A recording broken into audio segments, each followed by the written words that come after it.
I'm a linchpin, apparently. Hi, Justin. Hi, Justin. So I'm a linchpin by following some really simple advice that I actually heard articulated from a commencement speech that Steve Jobs gave a couple of years ago. It was 4 words that I think perfectly said it. It's stay hungry, stay foolish. And stay hungry meaning, and kind of the way that I interpret it, is stay hungry, never stop learning, never stop being hungry for new ideas, never stop being hungry for finding out new ways of doing things. I think all too often people, when they finish college or they finish grad school, they kind of check out of learning or think that, hey, this is the last time that I'm ever going to have to learn. It was funny, I was back in Michigan, I'm from Michigan, I was talking to our auto mechanic, and he was like, hey, you know, I went in to become a mechanic because of the fact that I wanted to, you know, not have to go to school anymore. Well, if any of you, I'm not a big car guy, but they tell me that cars have changed a lot over the last few years. The mechanic now finds himself going to school, more school now than he ever had to before. And so I think you have to stay hungry. You have to want to continue to excel and learn and find out new things about whatever it is that you're passionate about and whatever it is that you're doing. And then stay hungry and find how you can take that knowledge and take those opportunities and apply them to whatever situation that you find yourself in.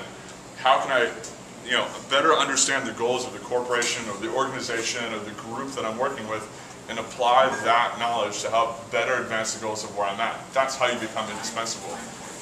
By making a difference, by affecting that bottom line. How can I move faster, smarter, and be more efficient? How can I reach more people? So secondly is stay foolish. And I don't think, you know, what Steve Jobs wasn't saying was that you need to make silly risks, but I think it was kind of like a common theme of everyone here tonight, is that you need to be able to take risks.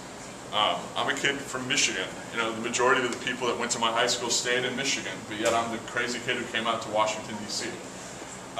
When I was 13 years old, my dad was like, hey, AOL 2.0 has got this new thing on like how to make a website using HTML. Like, sure, whatever. Checked it out. You know, years later, here's where I am. In my last job, I worked for a federal government agency, and was the young kid, everyone else who had been there for 20, 30 years, and I was the one coming up with crazy ideas. One of those ideas, the year that I left, was actually bannered by the institution as being the most successful project of the entire year. Ironically, how much did that project cost? $30. So you have to be able to take risks and do things that make you feel uncomfortable. Often they'll work. Sometimes they'll work. Sometimes they won't. And I think when they don't work, that's when you learn. That's when you grow.